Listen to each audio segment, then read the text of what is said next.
매일경제TV를 보시면 실시간으로 시장 대응하실 수가 있습니다. 수급 상황 보고 오셨고요. 이번에는 10시 45분 이 구간에서 여러분들이 가장 많이 검색하고 있는 종목은 무엇인지 가장 많이 참고한 리포트 토대로 투자 전략까지 세워보겠습니다.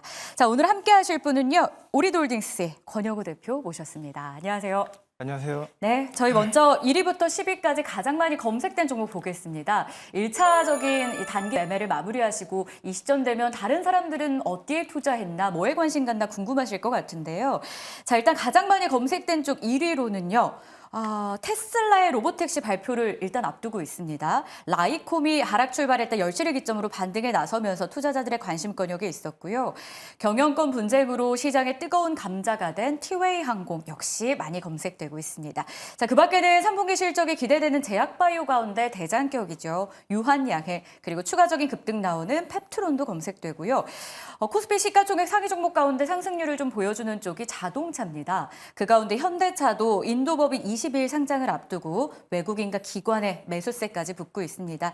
실적 시즌이다 보니 네이버도 해당 기대감 속에 오늘 주가 3%대 강세 시현하고 있고요. 최근 리튬가가 상승하면서 중앙첨단 소재도 관심을 좀 받는 모습인데요. 오늘 급등하면서 VI 발동됐고요. 신고가 경신하며 역시나 시장 관심권역에 놓여 있습니다. 자, 이 가운데 저희 티웨이 항공부터 한번 살펴볼게요. 아무래도 가장 뜨거운 감자일 것 같은데요. 저희 달리는 말에 올라타도 되겠습니까? 사실 티웨이항공 같은 주식은 네. 오늘 장 초반에 결과론적으로 말씀드리는 건 아니고 네. 꼭 공략을 했어야 되는 주식이다. 저는 이렇게 보고 있거든요. 왜냐하면 최근에 이제 뭐 고려아연이랑 그 경영권 분쟁이 있었을 때도 역시나 시총이 무거운데도 불구하고 시장에서 이제 주도주가 없다 보니까 수급이 좀 쏠렸던 그런 현상이 나타났었거든요. 그런데 티웨이항공도 그런 경영권 분쟁 이슈가 나왔기 때문에 아마도 좀 퍼포먼스가 나올 것이 아닌가라는 그런 생각으로 사실 시나리오대로 좀 접근을 하는 게 좋았었다고 보고, 단기 트레이딩 하시는 분들, 뭐 데이 트레이딩 하시는 분들은 네. 이런 주식을 꼭 매매했어야 됐었다, 저는 그렇게 생각을 하고 있고요. 저 같은 경우도 사실 이런 주식을 정말 좋아하거든요. 지금 내용을 보더라도 그 대명소노 그 시즌이 2대 주주고 그 최대 주주가 이제 예림당 쪽인데 지분 차이가 크지 않습니다. 2.6% 차이입니다. 근데 이제 최대 주주랑 대주주랑 그 지분 차이가 얼마 나지 않는 상태에서 이 싸움이 좀 크게 일어난다면 주가 퍼포먼스는 오늘이 이제 고점이 아니라 추가 상승도 좀 가능하지 않을까, 저는 그렇게 생각을 하고 있고요. 물론 이제 시총이 한 7천억 정도가 됩니다. 지금 TY 홀딩스, 뭐 예림당, 뭐 대명소노신 지금 다 가고 있는데, 그래도 좀 매매할 수 있는 거는 웨이 항공, 이 항공 쪽이라고 좀 보고 있고, 지금 그 유통 비율이 한 49% 정도이기 때문에 시총 7천억 대비해서 한 뭐 3,500억 정도? 그러니까 비교적 크게 무겁지 않다. 그렇기 때문에 한 2차례, 3차례 정도 또 매매를 해봐도 되지 않겠나라는 생각이 들고, 다만 이런 주식을 계속 장기적으로 가져갈 수는 없습니다. 고려아연 사태를 보더라도 공개 매수를 이제 더 이상 높이지 않는다라고 선언하자마자 재료 소멸로 좀 빠지지 않았습니까? 그래서 그런 부분들을 본다면 이게 싸움이 일어나는 초입 구간에 좀 공략을 하는 게 좋지 않을까, 그런 생각이 듭니다. 그러면 오늘 저희가 시초가에 공략하지 못했다 하더라도 지금 자리도 괜찮은 거예요? 아니면은 일단 지금 주가 한 20% 상승세를 유지 중인 티웨이 항공만 놓고 보면 그런데요. 적절하게 들어갈 만한 매매 타이밍 좀 잡아주시죠. 타이밍이요? 네. 사실 흐름을 보면서 대응을 해야 되는데, 만약에 차익 실현 매물이 너무 많이 나온다 그러면 사실 종가 부근에서 좀 이렇게 박스권 상단 부근을 지지로 보고 매매를 하는 게 맞다고 생각합니다. 지금 신고가 부근이거든요. 네. 이 신고가 부근인데 거래량이 굉장히 많이 지금 들어가면서 이 3,800원대를 지지하고 안착하는 흐름이 나타나고 있습니다. 그래서 이 부분을 계속적으로 지지한다면 이쪽에서 매매를 해보는 것도 나쁘지 않겠다라는 생각이 듭니다. 가격을 잘 참고해 보도록 하겠습니다. 주도주가 없는 시장 안에서 이렇게 퍼포먼스가 예상이 되는 티웨이 항공은 들어가는 게 수익 측면에서는 우호적이다라는 전망을 주셨고요. 가격도 한번 타이밍도 흐름도 체크해 보아야 될 것 같습니다. 자, 그리고 또 하나 봐야 될 게 제약바이오인 것 같아요. 일단 코스닥 시장 안에서 2차 전지 하락에도 불구하고 제약바이오 일부 종목들이 선방을 해주고 있다는 점 알고 계실 텐데요. 자, 유한 양행의 주가도 오늘 괜찮습니다. 물론 고점보다는 지금은 좀 둔화된 모습이긴 한데 랭라자의 마일스톤 10월 예상하고요. 늦어도 11월쯤에는 들어올 것이란 전망이 팽배합니다. 하지만 그동안 주가가 많이 올랐기 때문에 추가적인 상승 여력이 있을지에 대한 고민이 늘 공존합니다. 근데 중요한 건 이 고민이 공존하는데도 주가는 계속 오르고 있어요. 지금 괜찮을까요? 이게 저 아까 아침까지는 좋다고 생각했었거든요. 근데 이게 고점을 돌파 못하고 지금 차익 내려왔죠. 실현 매물이 좀 나오면서 좀 상승을 좀 많이 반납을 했습니다. 그러니까 이런 주식 같은 경우에는 지금 실적 모멘텀으로 어쨌거나 랭라자 FDA 승인 받고 이 약값이 3억 정도 책정을 받고 그다음에 3분기 실적이 당연히 뭐 좋아진 거라고 보고 4분기 실적도 지금 매출이 뭐 5천억에다가 5,500억에다가 이익이 560억 정도 이렇게 나올 거라고 지금 상향되고 있거든요. 그래서 주가는 그런 부분들을 반영을 하고 있는데 문제는 뭐냐면 이 이상의 어떤 그 구체적인 그 숫자가 좀 나타나줘야 되는 시기라고 보고 있습니다. 왜냐하면 15만 원대를 안착을 시도를 했다가 한번 실패하고 네. 다시 오늘 이렇게 상승이 나왔던 부분이거든요. 근데 오늘 같은 날에 사실 이 16만 원대 고가를 좀 돌파해줘야 이게 좀 안정적으로 추세가 유지가 되는데 지금 오늘 흐름을 보니까 차익 실현을 좀 많이 하시는 것 같더라고요. 그래서 여기서 만약에 좀 깨진다면 주가 조정을 더 받을 수도 있겠다 이런 생각이 듭니다. 그래서 약간 분할로 좀 정리를 하는 구간이 되지 않을까라는 생각을 하고 있습니다. 분할로 정리하는 지금 시점에 대한 전략입니다. 그럼 함께 많이 검색되고 있는 페트로는 좀 어때요? 지난 거래일에 상한가 갔다가 뭐 그렇게 마감될 수도 있겠다 했는데 살짝 풀리면서 마무리가 됐고 일단 오늘 추가적인 상승세가 나오고는 있습니다만 한 16%, 20% 고점보다는 또 조금 내려왔어요. 전망 주시죠. 펩트론 같은 경우에 일단 비만 치료제로 지금 위고비 10월 15일 날 있지 않습니까? 지금 이 일자가 얼마 남지 않았기 때문에 지금 부분을 사실 단기 매매로 접근하는 게 맞고 이것도 끌고 가는 것보다는 분할로 익절하는 게 맞다고 생각합니다. 네. 지난주도 그러니까 지난번에도 화요일이죠. 근데 상한가 마감 못하고 반납했는데 오늘 장 초반에 그때 나왔던 물량을 다 소화하고 이렇게 오르더라고요. 그래도 일단은 분할로 그러니까 운이 좋았다 생각하고 지금 구간에서 정리를 하는 게 맞지 않겠나라는 생각이 듭니다. 만약 재료 소멸이 나타나면 차익 실현이 나올 수밖에 없거든요. 그래요. 네네. 비만 치료제 쪽에서 그래도 3대장 안에 꼽히잖아요, 펩트론. 그렇죠. 근데 이제 이익이 너무 안 나다 보니까 그러니까 기대감으로 주식은 가는 거지만 지금 이익이 너무 안 나기 때문에 제약바이오를 이제 끌고 가는 것보다는 조금 정리를 하는 게 낫지 않을까 생각됩니다. 네, 검색상에 오늘도 제약바이오가 이름을 올렸습니다. 유한 양행 역시 분할로 지금 정리하는 매매 타이밍 조언을 주셨고요. 저희가 이 내용도 기억을 해봐야 될 것 같습니다. 자, 이번에는 조회수가 가장 높은 리포트 종목을 살펴볼 차례인데요. 기관의 관점, 개인 투자자들의 관점을 한눈에 볼 수가 있습니다. 보시는 대로 오늘 가장 많이 여러분들이 참고하고 계신 리포트는 반도체, 전기전자 쪽이라는 걸 알 수가 있어요. 삼성전자, 종목은 중복되지만 안에 담긴 내용들이 살짝 달라서 두 종목 모두 담아봤고요. 리노공업, LG전자까지 그리고 마지막 화장품 안에서 아모레퍼시픽도 검색이 많이 되고 있었습니다. 삼성전자부터 한번 가보면 좋을 것 같은데요. IM증권과 유진투자증권에서 각각 리포트를 보여줍니다.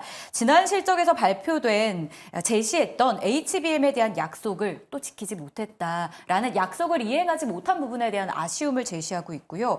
또 하반기에 흑자 전환을 목표했던 비메모리 쪽도 적자가 더욱 확대된 점이 실망스럽다라고 봅니다.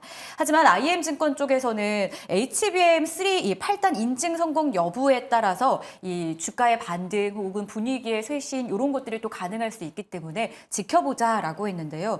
중요한 건 두 기업 모두, 두 증권사 모두 목표가를 하향했다라는 거예요. 삼성전자의 줄 하향 리포트를 보시면서 또 어떤 투자 전략이 생각나셨어요? 일단 삼성전자가 그래도 이 리포트 내용을 보면 매수 의견을 그래 유지를 했거든요. 매수 의견 유지했고 그리고 HBM이라든지 파운드리 쪽이 지금 매출이 저조하고 사업 성과를 못 보이다 보니까 주가가 좀 하락한다 이렇게 좀 내용도 나오고 외국인 같은 경우에도 지금 한 달 내내 매도세가 나오고 있는 상황이기도 하고 그렇기 때문에 좀 목표가 하향을 좀 리포트시 나온 것 같습니다. 근데 다만 가격적인 메리트가 지금 PBR 1.1배 정도로 좀 내려왔거든요. 결국에 집 나간 외국인이 다시 돌아올 때는 삼성전자로 좀 돌아오지 않을까라는 생각이 들고 화요일 날도 제가 그 의견을 드렸지만 네. 삼성전자는 지금 분할 매수 접근으로 들어가는 게 맞다고 생각이 듭니다. 이유는 가격적인 메리트가 상당히 높다. 그렇기 때문에 4분기나 3분기 정도에서 이 실적 하향 그 우려치에 대한 것을 어느 정도 이제 그 극복한다면 바닥을 다지고 내년에 대한 어떤 실적 모멘텀으로 다시 상승할 수 있다고 저는 그렇게 생각합니다. 지금 그럼 삼성전자는 분할 매수에 대한 의견 여전히 유효하다라고 주셨고요. 증권가에서도 목표가를 하향하긴 했지만 매수에 대한 의견을 유지하고 있기 때문에 이 부분에 동의하는 바다라는 조언입니다. 주가는 6만 원을 여전히 하회하고 있는데요. 이 가격도 괜찮다란 말씀이시죠? 어떻게 보면은 6만 원 밑으로 내려왔다가 더 내려가진 않고 지금 그 5만 9천 후반대를 계속 유지하고 있더라고요. 자리 괜찮을까요? 네, 자리가 저는 괜찮다고 생각합니다. 이게 지금 몇 년 전 주가로 지금 떨어지지 이게 지금 않습니까? 바닥이다 아니다라는 논란도 굉장히 많아요. 이게 바닥이라는 거를 명확하게 알리는 것이 이제 더블자 패턴으로 이렇게 소위 말하는 이중바닥 형태가 네. 나오고 이평선이 조금 이렇게 밀집이 되면서 이렇게 올라가는 그런 추세를 기대하시는 분들이 많은데 사실 이렇게 급락이 계속적으로 나오다 보면 어느 구간이 정확히 꼭지 그 바닥의 꼭지다라는 것을 변곡점이다라는 걸 판단하기 어렵습니다. 다만 지금 고점 대비 그래도 30% 정도 지금 하락을 했고 이런 부분에 어떤 그 대략적으로 러프하게 잡고 이제 매수 접근을 하는 게 맞고요. 이걸 5만 8천 원, 5만 7천 원까지 떨어진다라고 하는 그 명분도 지금 없습니다. 왜냐하면 그래도 이제 실적으로 움직이기 때문에 숫자가 지금 뭐 영업이익이 막 지금 9조 정도 나왔는데 뭐 4조, 5조 막 이렇게 떨어질 만한 그 근거가 없거든요. 왜냐하면 비메모리 반도체 쪽에서는 매출이 안 나왔어도 그래도 메모리에서는 1위거든요. 네. 그렇기 때문에 메모리에서 뭐 어떤 지각 변동이 크게 나타나지 않는 이상 영업이익이 크게 떨어지지는 않을 거라 생각합니다. 그래서 지금 구간이 그래도 분할로 접근하기가 상당히 좋은 구간이다. 리노공업도 한번 봐주세요. 오늘 3위로 많은 투자자분들이 검색하고 있는 종목인데 삼성전자에 이어서 많이 보는 이유가 뭘까요? 제목이 이래요. 다음 반도체 랠리에 무조건 확보해야 될 기업이라고 합니다. 간략하게만 들어보죠.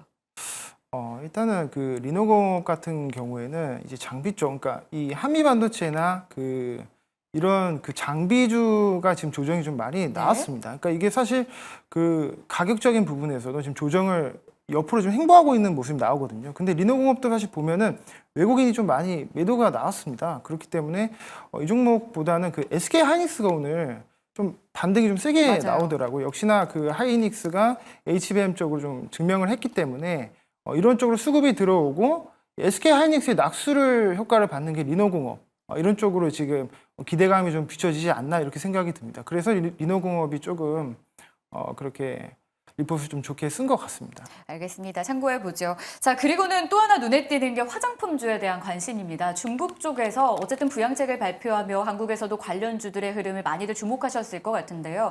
그중 가장 눈에 띈 쪽은 화장품 대장주입니다. 중국에 대한 의존도가 과거에 워낙 높았기 때문에 그에 따른 부담감도 공존하며 오히려 중소형 쪽보다 못 갔던 게 아모레퍼시픽이었는데 이제 중국 사업의 조정이 정점을 지나고 있다라면서 나름 안도의 한숨이 나오는 보고서 제목이 나왔습니다. 믿어봐도 될까요?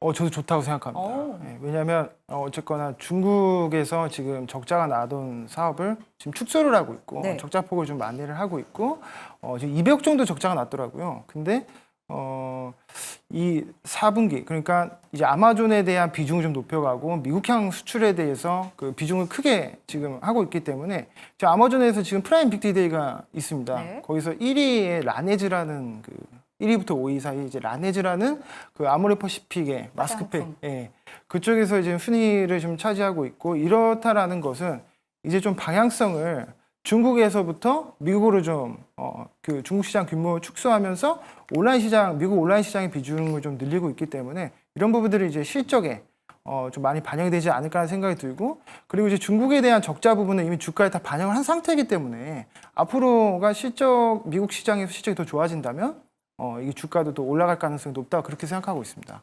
그래서 일단 리포트는 매수 견 바인데 저도 지금 구간에서는 매수해봐도 좋겠다 그런 생각이 들고 있습니다. 그럼 대략 어느 정도 목표가 보세요? 저는 일단 15만 원대까지는 네. 이제 매물이 그래도 없는 구간이기 때문에 15만 원대까지는 무난히 상승이 나오지 않을까 그렇게 생각하고 있습니다. 알겠습니다. 저희가 가장 많이 검색된 종목과 또 가장 많이 참고하실 리포트를 토대로 투자 전략을 세워드렸는데요. 4개의 종목이었습니다. 다시 한번 볼게요. 티웨이 항공에 대해서는 단기 투자하시는 분들에게는 한 번쯤은 들어가 봐야 되는 그런 종목이라는 전략을 좀 제시해 주셨고요. 유한양행은 분할로 정리하는 게 좋겠다. 그리고 펩트론의 경우에도 오늘 추가적인 강세가 나오고는 있는데 역시 지금 자리에서는 그리고 이 비만의 3대장인 분명하지만 주가 측면에서는 한 번의 차익 매물 나올 가능성을 저희가 염두해야 된다라는 의견을 주셨습니다. 많이 검색됐던 리포트에서는 오늘 반도체와 전기전자가 단연 상위에 이름을 올렸는데요. 삼성전자에 대해서는 지난 출연에서도 권영우 대표가 매수해야 된다, 분할 매수 괜찮다라는 의견을 주셨었는데 역시 동일한 의견 제시해 주셨고요. 아모레퍼시픽 역시 중국의 비중을 줄이면서 미국을 확장시키고 있는 이 부분에 대해서 꽤 우호적인 전망, 매수 사인을 주셨습니다. 잘 참고해 보시죠. 자, 이렇게 해서 오리드홀딩스의 권영우 대표와 함께 실시간으로 시장 정리 도와드렸습니다. 고맙습니다. 고맙습니다.